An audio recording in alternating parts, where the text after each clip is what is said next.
आंतरिक प्रणाम। आजकल एक विशेष विषय जो देखने को मिल रही है जगह जगह पे मतलब खास करके ये जो डिजिटल मीडिया है, यूट्यूब के द्वारा और घूमे हुए दिखता है कि कुछ कोर्स, कुछ क्लासें जिससे सेल्फ रियलाइजेशन हो, इस प्रकार प्रचार है समाज में, बाजार में। तो महत्वपूर्ण विषय ये है सेल्फ रियलाइजेशन यानी आत्म उपलब्धि। ये कोई वैसा विषय नहीं है जो इसे सीख लिया जाए, किसी जगह से सुनकर। ये जो वर्तमान मनोदशा है इसके द्वारा सीख लिया जाए, ये कोई वैसा विषय नहीं है।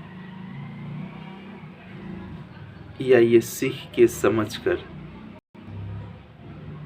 पहले जैसा चल रहा था, सही गलत के मिलावट जिंदगी, उस प्रकार ही चलते रहे। हकीकत में देखा जाए तो ये ऐसा विषय है ही नहीं। पर हाँ, ये जो प्रचार है इससे कुछ लोगों में कुछ शारीरिक मानसिक अभ्यास करने की जो प्रेरणा मिल रही है, सही गलत चाहे कुछ भी हो, एक खोज और खोज के सापेक्ष में प्रयास ये हो रहा है। यह महत्वपूर्ण विषय है, यानी ये सकारात्मक विषय है। सेल्फ रियलाइजेशन, आत्म उपलब्धि। गुरुकुल में रह के ब्रह्म विद्या के अनुशीलन और ब्रह्म विद्या के अनुशीलन में सबसे महत्वपूर्ण विषय था गुरु सेवा। अब सेवा यह शब्द आए, यह विषय आए तो तथाकथित आधुनिक दृष्टि या आधुनिक सोच कुछ विचलित होगी, ये संभावना है। इसके मतलब वर्तमान में जो शिक्षा पद्धति है इसमें सेवा की कोई धारणा नहीं है, किसी प्रकार का कंसेप्शन है ही नहीं। सेवा सुनने से कुछ कार्य करना, कुछ हेल्प कर देना यानी मदद कर देने वाली बात, ये हम समझते हैं। पर वैदिक गुरुकुल की शिक्षा के अनुरूप देखी जाए, वह सेवा कुछ विलक्षण बात थी। उसमें हम खास करके जो विषय पाते थे, दिल की जो भावना है उसी की प्रधानता थी। कार्य करने वाला जो विषय, ये गौण था। उस विषय में वह मुख्य नहीं था। यानी जिस गुरु से, गुरु अवश्य ब्रह्मविद होंगे, श्रोत्रिय और ब्रह्मनिष्ठ। श्रोत्रिय मतलब जो शास्त्र ज्ञान में पारदर्शी, और ब्रह्मनिष्ठ मतलब जिनकी दिल की जो अंतरतम स्थिति है या बुद्धि की सूक्ष्मतम स्थिति है, उस जगह पे ब्रह्मनिष्ठा निवास करती है। ब्रह्मनिष्ठा मतलब शरीर, इंद्रिया, मन, बुद्धि, कर्ता भाव तथा सब कुछ में जो ब्रह्म तत्व ओतप्रोत है, सब में जो मिला हुआ है, ये बात अनुभूति के रूप में थी, यानी रहती थी। प्रथम तो शरीर, इंद्रिया, मन, बुद्धि, कर्ता भाव से पृथक करके जीव चैतन्य की अनुभूति होती थी। फिर जीव चैतन्य किस प्रकार से परमात्मा चैतन्य है, यानी सभी में ही परम अस्तित्व के रूप में वही है, या वही अलग अलग नाम रूप में, यानी नाम रूपों के मध्य स्फुरित है, प्रस्फुटित है या मौजूद है, ये अनुभूति रहती थी बुद्धि में। यदि किसी के बुद्धि में वास्तव में ही यह अनुभूति रहे,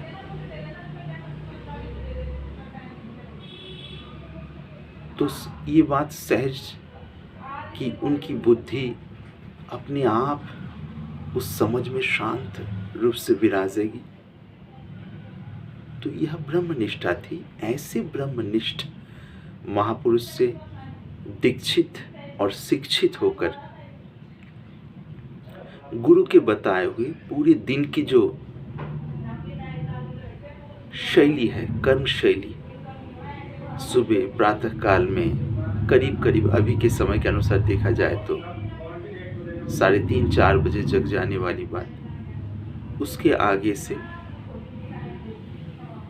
शौच आदि से निवृत्त होके साधना में कुछ समय बैठना, धीरे धीरे प्रकाश जब हो उसके आगे कुछ योग अभ्यास, आसन आदि। ये साधना में जो बैठने वाली बात, ये बहुत विलक्षण है। किस प्रकार के अधिकारी शिष्य के लिए किस प्रकार की साधना, मंत्र जाप प्रधान, धारणा ध्यान प्रधान, विचार प्रधान या उपासना प्रधान या और कुछ, इसी का निर्णय गुरु करते थे और गुरु उसी प्रकार के मार्गदर्शन देते थे, क्योंकि गुरु पारदर्शी थे इन मामलों में, यानी उनको प्रत्यक्ष अनुभव था, अनुभूति थी उनकी शुद्ध बुद्धि में।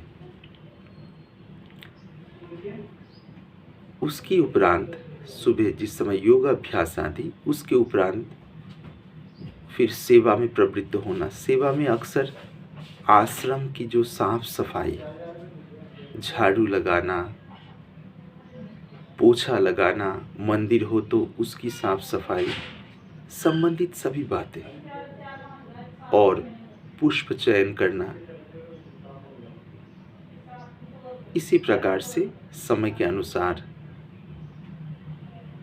जो स्नान है, अक्सर ब्रह्म मुहूर्तों में स्नान, ब्रह्म मुहूर्त जो है जगने की, शौच के उपरांत 3, 3:30, 4 के आसपास, उसके उपरांत स्नान। ये स्नान के द्वारा शरीर और इंद्रिया तथा मन बुद्धि में स्वच्छता, प्रसन्नता उभर पाए, वैसी अनुकूल दशा तैयार होती, सच में ही। और इसके आगे पीछे कई बातें हैं। अभी वर्तमान में कोई भी व्यक्ति इसको शुरुआत करे, उनके शरीर की वर्तमान दशा क्या है, माहौल क्या है, किस परिवेश, किस वातावरण में रहना हो रहा है, दिनचर्या किस प्रकार है, ऐसी बहुत सारी बातें जुड़ी हुई है इसके साथ। तो पहले की जो शैली थी, धारा थी, उसी के अनुसार थोड़ी बहुत चर्चा करने की प्रयास, तो उसी के अनुसार ये।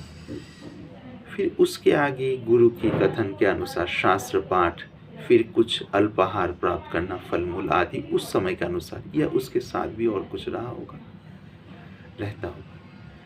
ये सब कर कर फिर जिस समय गुरु रहे तो उनके पद संवाहन, शास्त्र पाठ आदि हो गए, उस पर विचार हुए, जो जिनकी सेवा प्रधान था वो सेवा में लगे हुए हैं। सेवा और भी कई प्रकार की होती थी, और उसमें एक बहुत महत्वपूर्ण सेवा थी गुरु की पद सेवा। ये बात सुनकर अभी वर्तमान समय के शिक्षित लोगों के मन में एक गुलामी वाली भावना आ सकती है, कि अरे एक व्यक्ति आराम फरमा रहे हैं और उनके पद सेवा यानी हाथ पैर पगों को कोई दबा रहे हैं, ये कैसी बात है? इससे शिक्षा का किस प्रकार संबंध है? बहुत मार्मिक बात है। मार्मिक बात इसलिए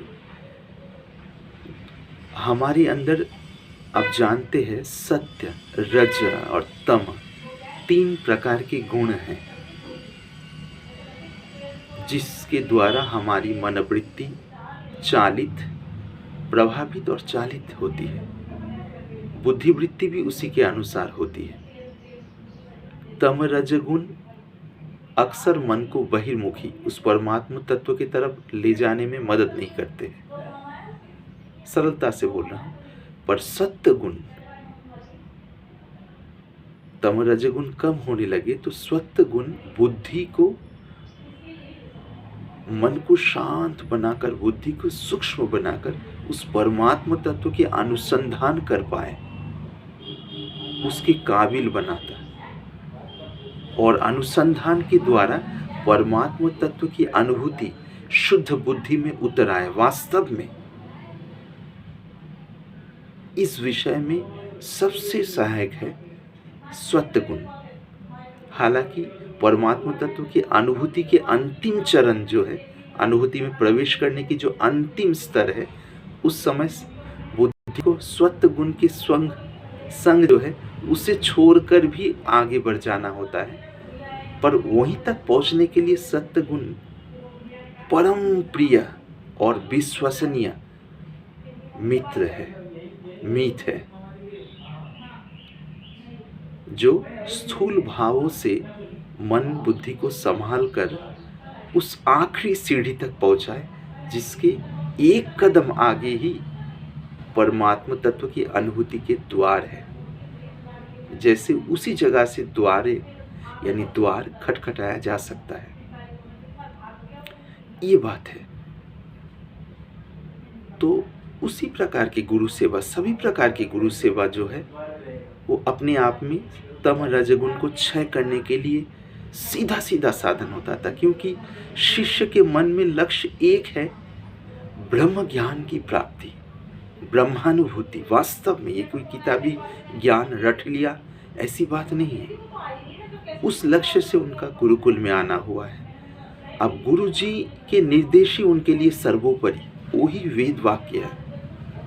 उस वेद वाक्य को दिल में धारण करके जो कुछ भी कार्य कर रहे, हर एक कार्य उनके लिए सेवा है। और उसमें जब और अंतरंग बात आती है, अंतरंग मतलब गुरु के शरीर संबंधित जो सेवा है, वो करने से गुरु के उस प्रकार के शरीर के स्पर्श से सत्य गुण या सत्य गुणमयी वृत्ति बढ़ने लगती है।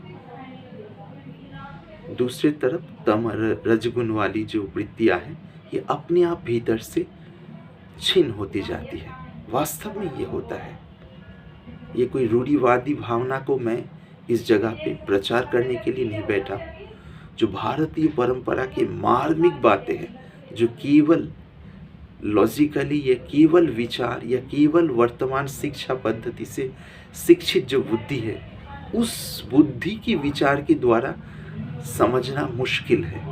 इसको समझने के लिए वो तराजू होने से, वो पुरानी नापतोल करने का नापदंड होने से नहीं होगा। अनमोल चीज़ों से, अद्भुत दिव्य विषय से सच में ही वंचित रह जाएंगे।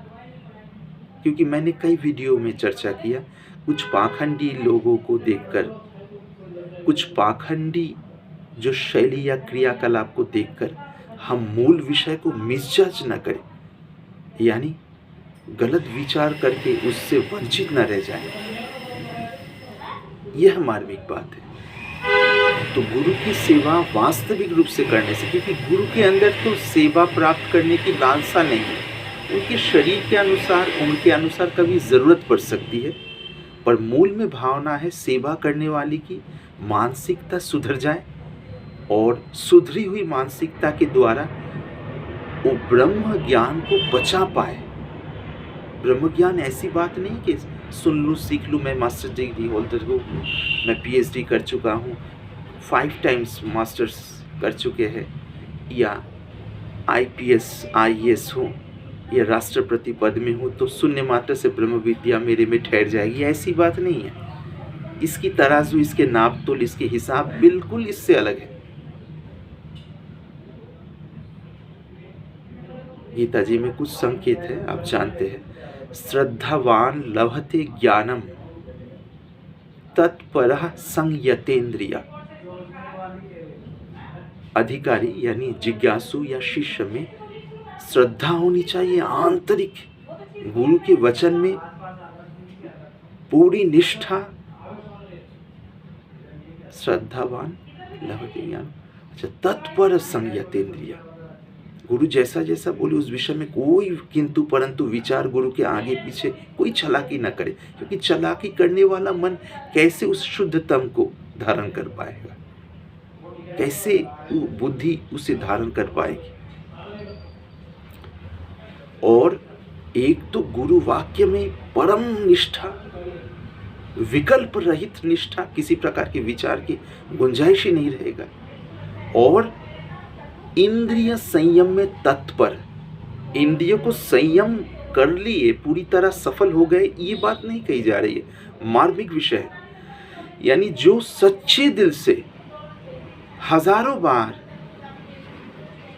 इंद्रिय के विकार होने के बावजूद भी जो मतलब दिलो जान से लगा हुआ है, इंद्रियों को कैसे संयमित किया जाए, नियंत्रण में रखा जाए, और नियंत्रण दिन व दिन और सूक्ष्म और स्वच्छ और पुष्टता को प्राप्त हो गुरु के ही मार्गदर्शन के अनुसार। वैसे व्यक्ति जिनमें श्रद्धा है और इंद्रिय संयम में तत्परता है, कोई आलस नहीं है, बार बार असफलता हाथ लगने के उपरांत भी जो छोड़ने के लिए तैयार नहीं है कि हमें लगे रहना ही है अंतिम समय तक। हम यदि न लगे रहे तो ये शरीर लेके करेंगे क्या? वही तो स्थूल चीज़ों में मन को बहलाने की प्रयास करेंगे, जिसका फल अंततः गत्वा अशांति या असंतोष ही होगा। नहीं तो उन विषयों यानी व्यक्ति वस्तु परिस्थितियों के सहारे सुख ढूंढने का प्रयास करेंगे, पर वो सुख कभी भी शाश्वत सुख नहीं होगा। वो सामयिक या क्षणिक सुख होगा, जिसके साथ साथ दुख, मनमुटाव, अशांति आदि जुड़े मिलेंगे, यानी जुड़े ही रहते हैं। तो गुरु के आश्रम में उस प्रकार की सेवा के द्वारा दिन, सप्ताह, महीनों, सालों करते करते उसके साथ साथ बहुत सारे विद्याओं के अनुशीलन होती थी।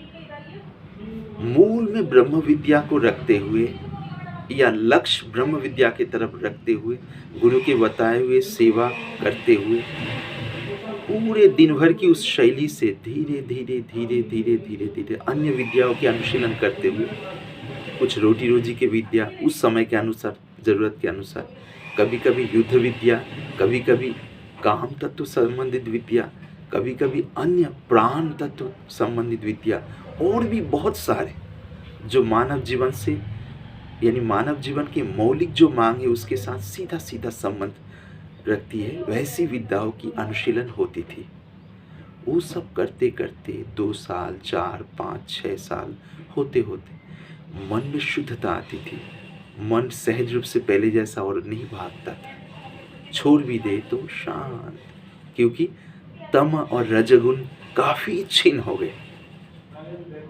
होते होते एक समय जब 8 साल, 9 साल, 10 साल, 11 साल ऐसा हो, धीरे धीरे वह स्थिति बनती मन के अंदर जो गुरु के द्वारा सुना हुआ जो ज्ञान है, संकेत है, विश्लेषण प्रणाली है, विश्लेषण करते करते सुना हुआ जो ज्ञान है उसको वो धीरे धीरे यानी उभर पाए, ऐसी स्थिति अंदर बन जाती थी।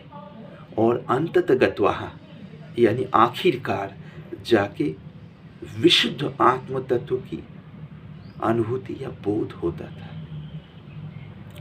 जिस बोध के द्वारा उनकी बुद्धि निश्चल हो जाती थी। उस तत्व बोध में यानी तत्व में निश्चल हो जाना, ये स्थिति ही तो तत्व बोध है। तत्व क्या है ये शुद्ध बुद्धि अंदर समझ गई। समझ जाने से ही द्वंद्वातीत जो स्थित प्रज्ञा अवस्था है इसमें बुद्धि की प्रवेश हो जाती है। फिर एक विश्व चराचर के साथ एक समता में जुड़ी हुई जिंदगी या एक समता में तल्लीन एक संतुलित जीवन उसी प्रकार के चलता था। तो अंततः गत्वा इस सेवा के द्वारा तम रजगुण क्षय होकर उधर पहुंचते जिज्ञासु। तो वर्तमान शैली में जिस प्रकार के अलग अलग छोटे छोटे कोर्स, कुछ क्लासें, कुछ अलग अलग जो शैली बाजार में या समाज में हम देख रहे हैं, सच बोले तो इसके द्वारा ब्रह्म तत्व की अनुभूति नहीं होती है। कोई विलक्षण शिष्य हो तो जो उन्हीं से सहारा जरूरत के अनुसार मदद लेके अपने मन बुद्धि को तैयार करते हुए सूक्ष्मता पूर्वक उस मूल जगह पे पहुंच जाए, ऐसे भली हो। पर अद्भुत बात है, सीधे सीधे रूप से उसके द्वारा ये अनुभूति कभी नहीं होती है। ये एक हिसाब से गुमराह करना ही होता है। पर हाँ, इसके द्वारा ठीक ढंग से अनुशीलन हो तो शरीर मन पहले से बेहतर स्तर तक पहुंचता है, ये बात सच है। वो भी अधिकारी किस प्रकार है उस पर निर्भर है। कोई इसको उस सूक्ष्मता तक ले पाए तो वो अलग बात है, पर सामान्यतया इसके द्वारा ब्रह्म तत्व की अनुभूति नहीं होती, क्योंकि इसमें प्रक्रिया है, बहुत सारे मेथड्स है, पर गुरु सेवा नहीं है। गुरु सेवा नहीं है तो वास्तविक तम रजगुण छीन नहीं होते, और तम रजगुण छीन नहीं हो तो सत्य गुण उभर के नहीं आता, और सत्य गुण उभर के नहीं आता तो मन में समर्पण करने की भावना जगती नहीं, और समर्पण करने की भावना न जगे तब समर्पण भी नहीं होती, और समर्पण ना हो तो कर्ता भाव से बुद्धि छुटकारा पाकर विशुद्ध सीमाहीन आत्म चैतन्य में नहीं ठहर सकती। तो जिस किसी प्रकार से जब तक सीमित अहम या सीमित कर्ता भाव उपेक्षित न हो, इदम करके उपेक्षित ना हो, या ये समर्पित होकर सभी इच्छाएं समर्पित हो जाए, यानी अहम कर्ता भाव समर्पित हो जाए, तब तक ये ब्रह्म ज्ञान या आत्मज्ञान के रहस्य बुद्धि में कोई खास प्रकट नहीं हो पाता। इसलिए गुरु के सानिध्य में रहकर या उनके मार्गदर्शन के अनुसार कोई चले, तब अंततः गत्वा जाके वह क्षण आए जहाँ पर वास्तव में ब्रह्म विद्या प्रस्फुटित हो पाए। ये एक मार्मिक बात है, कृपया इसको कोई रूढ़िवादी दृष्टिकोण मानकर उपेक्षा न करे। यदि उपेक्षा करे तो बुद्धि की जो सूक्ष्मता है, मन की स्वच्छता है, इसकी कमी ही मानी जाएगी महाजनों की दृष्टि से। इसको निष्पक्ष रूप से समझे। इसलिए गुरु के सानिध्य में वो साधन करे तो उस फल की प्राप्ति होती है। अन्यथा गुरु के साथ निरंतर जुड़ के एक सामान्य जो चिकित्सा विद्या है वो गुरु के पास में रह के, जो डॉक्टरी है वो करके स्टेप बाय स्टेप उस प्रकार से बढ़ के 5-6 साल में एक डॉक्टर बनते हैं। उसके आगे ये तो शुरुआत है, उसके आगे और भी बहुत सारे स्तर है उसमें सूक्ष्मता की, परिपक्वता की। वो रह गई ये शरीर संबंधित चिकित्सा विद्या। अब शरीर, इंद्रिया, मन, बुद्धि, कर्ता, इससे भी आगे जो ब्राह्मी स्थिति है उसमें पहुँचे केवल ये वीडियो सुनकर पहुँच जाएंगे। ये सुनकर प्रेरणा होगी, और प्रेरणा को जो जिज्ञासु जिस स्तर में है उसके अनुसार बचा के उतने सूक्ष्मता तक पहुँच पाएगी उनकी बुद्धि। हाँ, उसको यदि निरंतर क्रमशः जारी रखे और घर गृहस्थी में रहकर उसके आंतरिकता से अनुशीलन करे, उसी के द्वारा ब्राह्मी स्थिति हो सकती है, क्योंकि तब सभी कार्य ही तो सेवा में बदल जाएंगे, यानी बदल जाएंगे। ये रहस्य है। ऐसे महापुरुषों के संग मिलना परम दुर्लभ बात है। खैर, इस विषय में मुझे जहाँ तक अभी सूल ना हुई वो मैं आपके सामने ज्यों का त्यों रखने का प्रयास किया। मुझे आशा है कि सारग्राही इसमें से सार ग्रहण करने का प्रयास करेंगे। आंतरिक प्रणाम के साथ।